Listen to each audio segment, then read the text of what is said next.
Southern Utah is a community of character with a rich heritage of hardworking people and families who live amidst the color and beauty of a truly unique terrain. There is much to savor and to cherish here, and much to hold on to and preserve.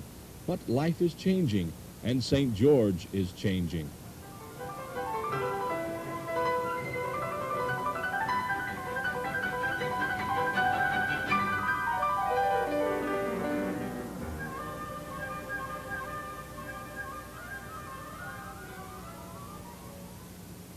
Washington County is growing, and as good or as disquieting as you think that might be, it's a reality that must be proactively planned and prepared for. One aspect of that planning is the future of aviation services here in our community. These services are not keeping up with growing demands, and the existing facilities are not providing adequate aviation service.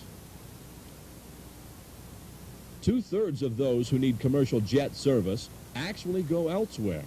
But an opportunity exists for the people of Southern Utah to have increased access and convenience in the face of the continued growth.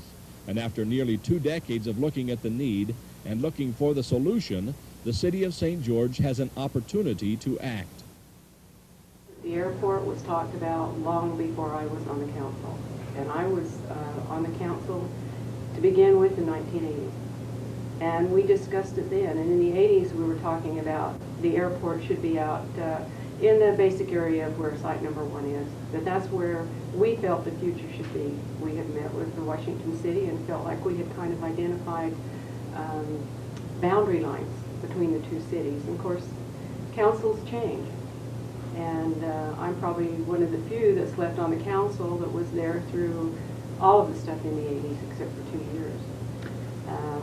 That's the beginning, and from there we've progressed and decided to identify sites. We hired experts to be able to go out and look at sites and come back with some identified areas.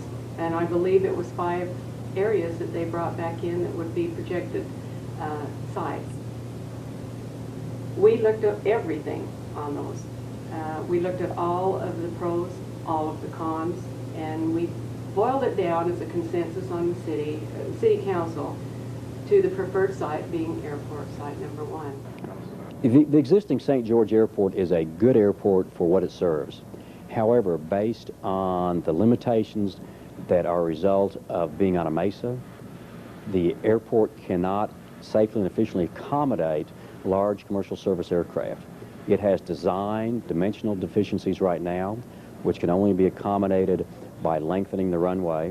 The runway length is too short to allow large stage lengths of business jets to fly where they need to fly. And we have some approach problems that do not allow us to get the most effective instrument landing conditions at the airport. There's not enough room on the airport to accommodate the forecasted passenger demand, both in parking and terminal size. The St. George Municipal Airport replacement was originally proposed to provide a facility to meet both the existing and future aviation needs for the city of St. George. And the aviation forecasts indicated that the existing airport site was very constrained, and so we needed to take a look at additional sites that would both meet the existing business jet use as well as proposed commercial service activity. The future commercial service activity indicated that they might need larger and faster aircraft. The only option we have is to look at a new airport site. Obviously, convenience is going to be playing a major role in any decision made about a future airport or any airport expansion. Our children are not earning the types of wages to be competitive with other areas of the country. And so it's important for us to plan a new airport that will be able to expand the same as we are expanding with growth, and then allow those kids to stay here and then be able to have the economic benefit that we can possibly have through proper planning and proper sizing of our airport, which cannot be accomplished at our present site. We do have those amenities, so it's very important to us that that we develop a modern, full-service commercial jet airport within our county. And that process is not fast. It's not easy. It's not something that's quickly accomplished. So it's very important that we begin that process in earnest now, that we do the planning, the engineering, and begin the process of finding funding for us to be able to accomplish that goal. I believe the economic well-being of the county is dependent on it. And the executive committee of the Washington County Economic Development Council believes that also, and has authorized the council's support of St. George City's efforts to secure a site and to protect that site through proper zoning and other efforts on their part for a future airport. Again, it's not something that's going to happen soon, but if we don't go to work now, 5 or 10 years from now, it will be too late. There won't be sites available within Washington County that can support that kind of a facility, and that option will no longer be available to us. Well, I think the new airport will certainly stimulate additional business here, business development, increasing business for the businesses that are already located here, which will increase jobs, and it'll attract new businesses that can use the airport for cargo and for their own traveling purposes. So, yes, I see that as increasing jobs and increasing the new airport itself will have more employees than the present airport, and probably some of those positions will be more advanced than those that are at the present airport. So I see that as being higher wages and more employees at the present airport. I mean, at the new airport. It seems clear, then, that a new and regional airport must be prepared and planned for. And the most critical aspect of that planning is to secure a site for the future airport of southern Utah. Land is being developed so rapidly that if we don't act now, in a few short years, there won't be any sites available. Well, I think there's a couple of things about the airport. One is that we should identify a site that's feasible, assuming it's feasible, and we should buy the land and set it aside. And I think there's a couple of reasons for that. Is if we do that, we'll secure an alternative for long-term air service for the future of this community. And the reverse is also true. I think if we don't select an alternative site now, I don't think there'll be an alternative. And that's pretty simple to me. I just don't think land is going to be available in the future. And I think that could leave our posterity with no choices and no future air service at some point. I'm not to say that the air service that we have won't continue for some time without a new airport. But the fact is, we won't have a choice if we don't make it now. But I think right now that we have got to preserve and protect a future site, and in order to do that, we've got to identify, acquire, and then protect whatever that site is. Because we've got to reserve any opportunities that will help us to be able to do a future airport. If we wait, we're going to be out of luck, and there never will be an airport in the future. Okay, the site selection process is a logical planning process. The first step is the evaluation of the existing airport. What's there, how large is it, what can it accommodate? The second step is the formulation of aircraft activity, demand and enplanement forecasts. How many aircraft, how big are the aircraft, how many passengers? The third step is the identification of the type of facilities that would be needed to accommodate those aircraft activity forecasts. The next step is the evaluation of the existing airport along with those proposed activities, facilities. Can the existing airport accommodate that? If it can't, then a community decision needs to be made as to if we want to go to a different site. When that decision is made, a whole host of sites are identified. Those sites then are evaluated to a greater extent, and a few really feasible sites are identified. Those sites then are evaluated in the environmental process. One particular site is identified. When that one particular site is identified, an airport master plan is developed for that site, and then funding is identified for the preparation of that airport. What's really challenging in this region is very obvious, and that's the terrain. We have lots of varied terrain. It's very difficult to find a level site, not only for the airport, but also for the approaches to that airport. Another challenge here is extraordinary growth we're facing. That affects not only land availability, but land prices. And then we have a lot of environmental challenges to look at, from endangered species through archaeological sites, historic sites, things of that nature. And then the uncertainties of funding, where funding will come from, how much federal funding is available, and then of course the political realities of any type of site selection study. One of the concerns that came out of public hearings on the matter was the feeling that the airport needed to be located outside of the city of St. George. As a result, the engineering firm of Kramer & Noble did a thorough study in which they evaluated 15 different sites within a 30-mile radius. That revealed a critical factor, that we have very limited options in locating the site.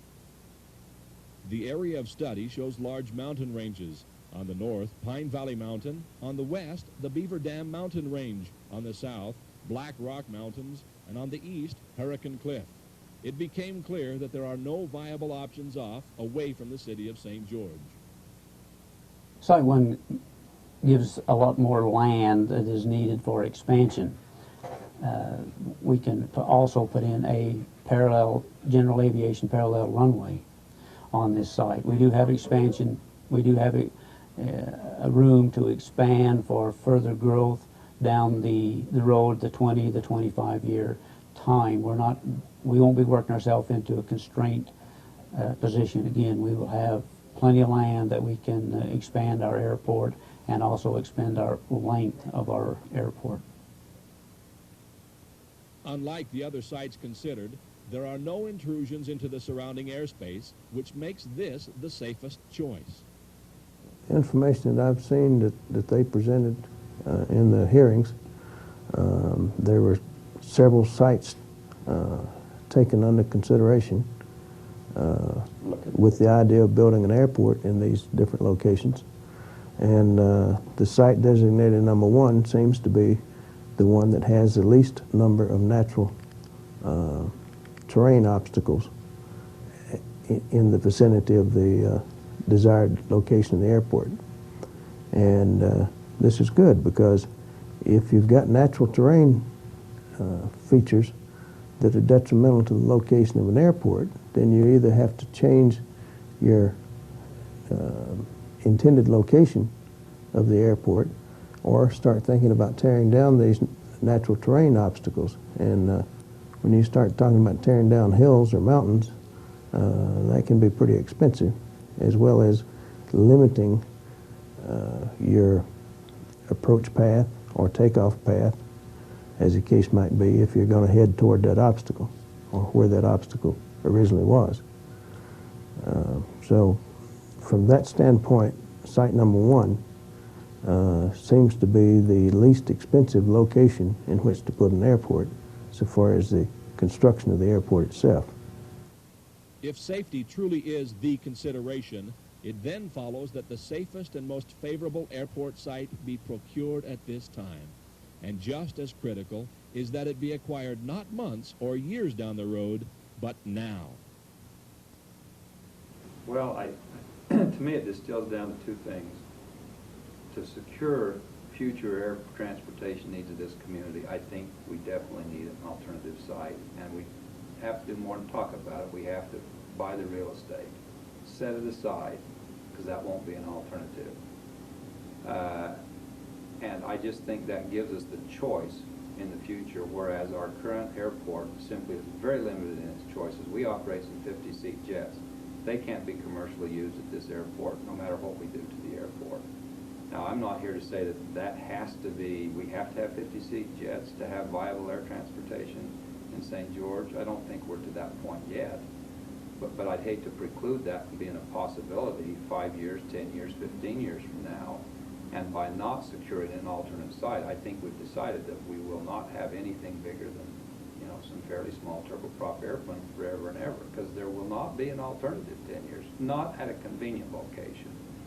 And if we then have to choose a site further and further away from St. George, I think the viability of air service of any kind at St. George go downhill if it isn't close enough to make it convenient, then there's really no point in it. So I think a convenient alternative site is available today, at least I presume the studies are concluding that there is a available site, and that there's some amount of feasibility to it. And I think we need to buy the real estate. So we have the choice. I don't think we have to build the airport today, but I think we have to have the choice. The bottom line for the proposed new airport is a positive one as we see it. Not only the economic benefits, which have been determined to be somewhat around $127 million by the year 2015. A good part of that is in travel time savings and the traveling public savings, but also in dollars spent directly and indirectly and through the multiplier effect in the economy. Bottom line, as far as the community is concerned, I think it will enhance the community. It will not negatively impact the social fabric or the community cohesion that we see is here. A very gracious area, people very friendly and open to travelers who come through. We see this as a positive thing. If we are tardy in making that decision, or if we are delinquent in pursuing what is needed in the future now, that may never happen, and then our children's children will be the ones that suffer the consequences.